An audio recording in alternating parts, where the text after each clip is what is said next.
Hey guys, Lord Lawrence Performance here today, and I'm going to teach you guys how to replace your camshaft position sensors on your Nissan 350Z or G35 with the VQ35HR in it. First things first, we're going to want to go ahead and get all these hoses out of the way, so we use our little pliers here and we can just back them off. Alright guys, once you got that hose off, you're going to go ahead and loosen the 10 on this right here.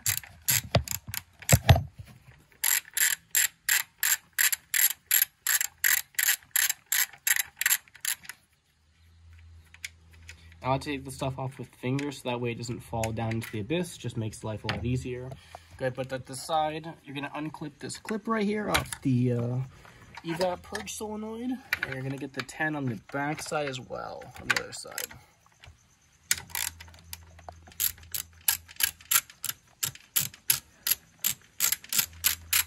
So like I said, I take this off with fingers just so we don't drop these things. Makes life a lot easier.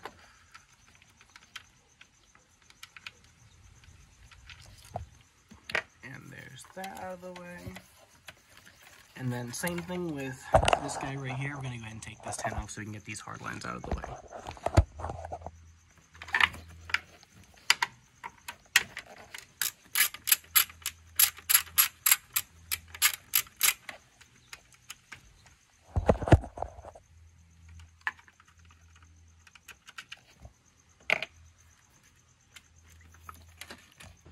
Alright guys, once you got that 10 done, we're going to get the on the other side as well.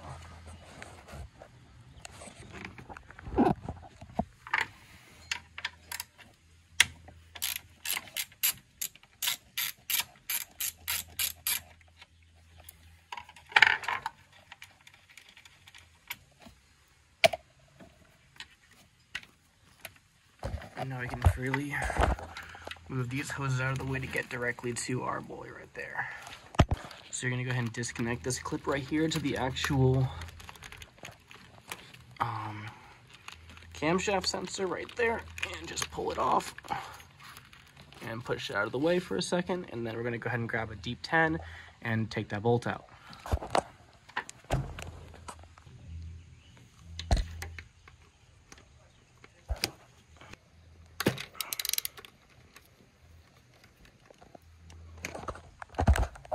Alright guys, so we're going to go ahead and pull that camshaft sensor out.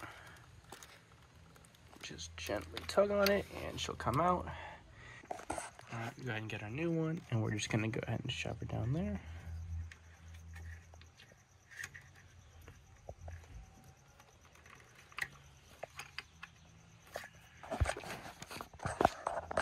And just go ahead and gently push it down into it so it's straight with the bolt hole.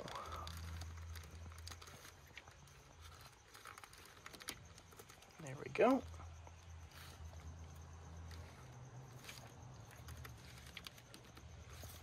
And we're going to go ahead and grab our old bolt back, and we're going to just feed it down inside by hand so we don't drop it.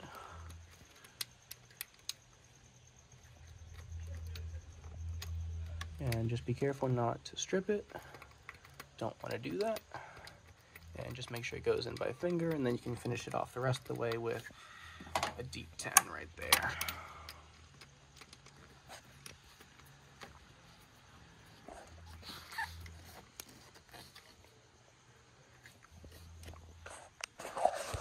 And we'll just go ahead and give it a couple turns, but nothing too tight, and once you feel the resistance, just go ahead and stop like that.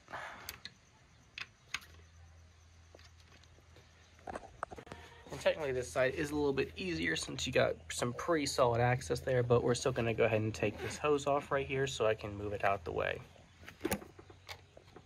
And there we are, perfect access. So just on the other side, we'll go ahead and take the clip off. There's that. And then the same deal, we'll just go ahead and take our ratchet, stick her on down in there, and oh, this one's tight. Once you've broken it loose, just go ahead and get it pretty loose, and then like I always say, grab it with your fingers. We don't want to lose these things. You can stick a magnet in them. I do that sometimes, but I don't really feel like getting it. Alright guys, once you got that bolt out, just go ahead and grab the sensor again. Gently lightly tug on it. And this one, you can see that it's got that same wear marks, basically, light gray, and there's also oil on it. So we'll go ahead and replace this one too. Alright guys, and same dealio, we'll just go ahead and stick her in there. And then once she's there, just gently push on it. And there she slides on in. And we'll grab our bolt and just with fingers, we'll go ahead and tighten it in. And same thing on the other side, we're just gonna keep going until it's right at that edge of too tight. Alright, and then we'll just plug it back in.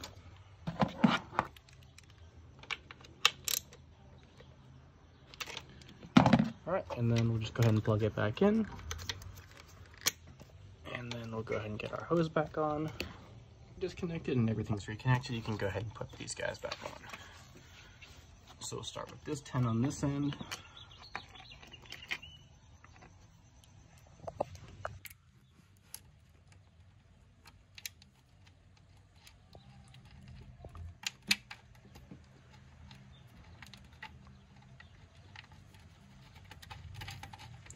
And I go by hand just because I don't want to strip anything. This is literally just me being a paranoid person. I don't like to strip bolts, so that's how I save myself. Now go ahead and get this on the back right here.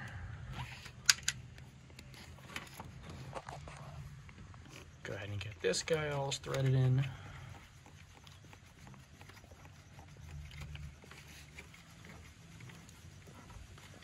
And then we will go ahead and take our 10 and reconnect it. All right, and then after tightening it by hand, we'll go ahead and take our socket to it and just make sure she's all tight. All right, once you got started by hand, we'll just go ahead and tighten it with the socket just to make sure it's completely tight. Same thing on the other.